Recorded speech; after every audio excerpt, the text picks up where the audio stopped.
Shalom Chavrim, I'm Stephen Ben-Nun. You're watching Israeli News Live. Very troubling news coming out of Syria today. According to one Russian source, riafan.ru, they're reporting in their headlines here, giving an update of the war situation throughout Syria. And in this report here, in the very headlines itself, is mentioning 3 U.S. soldiers that have been killed in Syria today as of June the 18th.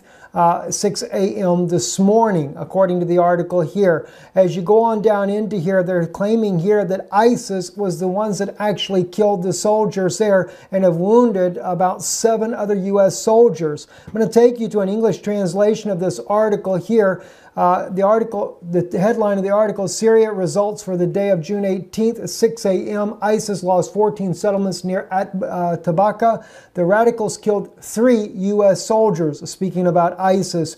Syria, June 18th, the militants of ISIS, or IG, lost control of the vast territories of the west province of Raqqa. VKS Russian destroyed a convoy of terrorists in the Palmyra area. Radicals IG killed 3 U.S. servicemen on the outskirts of the city of Raqqa, according to military source of the federal news agency in Syria, Ahmad Marzouk. Briefly about the outcome of the confrontation, the Syrian Arab Army and the Allied forces conducted massive skirmishes with militants in the East Gut and the outskirts of Damascus, lost about 40 soldiers during the clashes with the Islamists in Dara. So they're kind of giving you an overall view throughout the country of what's going on. But the bad thing is that we have seen now, according to this report here, 3 U.S. servicemen have been killed. Now, I've not seen any report in U.S. media as of yet regarding this loss of life. As you move on down into this paragraph here, it says ISIS lost 14 settlements in western part of the province of Raqqa, lost a column of equipment and dozens of fighters as a result of the bombings of the Russian Air Force in east of Palmyra. Now, that's what we were speaking about the other day, 180 supposedly loss of life there, with 2 commanders being killed by the Russian Air Force in the vicinity of Deir ez-Zor in the district cities of Akrabat and Salamiyah. Killed 3 American soldiers and wounded 6 more in Raqqa. It lost over the territories around the summit of Tabarat al-Diba in the east province of Kahama.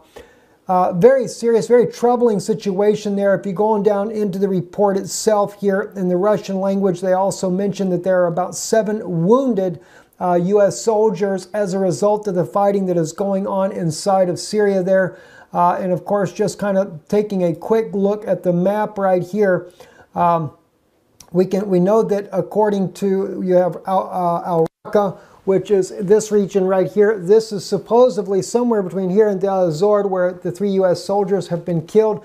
Again, we don't have a second source for confirmation on this as of yet. I will continue to look for that to see what we can find out, but this is being reported by Russian news agency as of right now.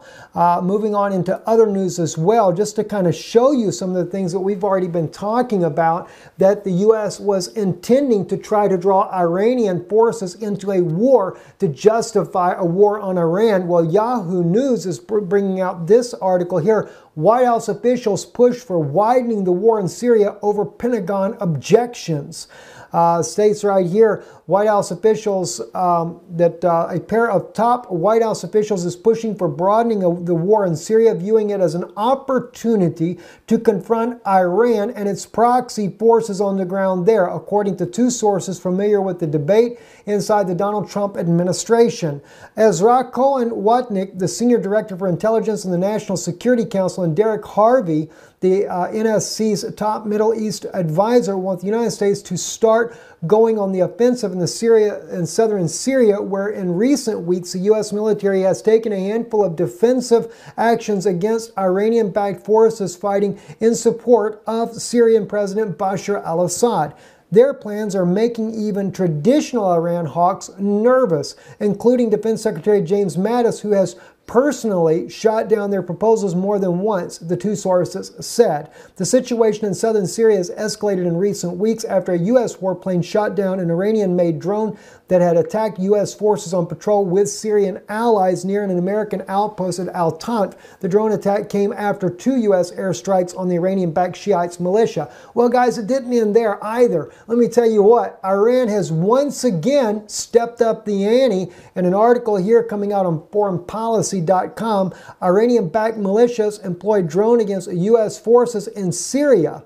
I take that back. That is actually an old article. That is from the June 8th. This is what the article was talking about there, is when the U.S. actually shot down that drone. It was on June the 8th. My apology for that.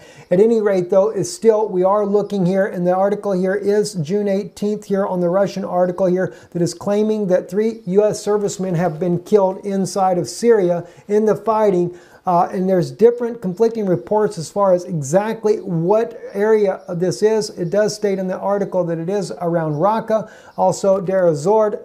When it speaks about the wounded, they're not exactly sure which Americans were wounded and where they were wounded at, but they are claiming that 3 U.S. servicemen have been killed inside of Syria along with the fighting. And of course, the fighting, they were killed, according to the report here, by ISIS forces. Very troubling news indeed. And it seems like, as President Putin often says as well, they must join forces together to bring down ISIS. You cannot sit there and expect these terrorists that have been so backed by the former administration, the Obama administration, in trying to overthrow Bashar al-Assad. You can't expect it to be anything other than a radical group there. I'm Stephen Ben-Nun. You're watching Israeli News Live. Don't forget that this type of broadcast is a blessing to you. Not to say that the war is a blessing. Nothing's a blessing about war.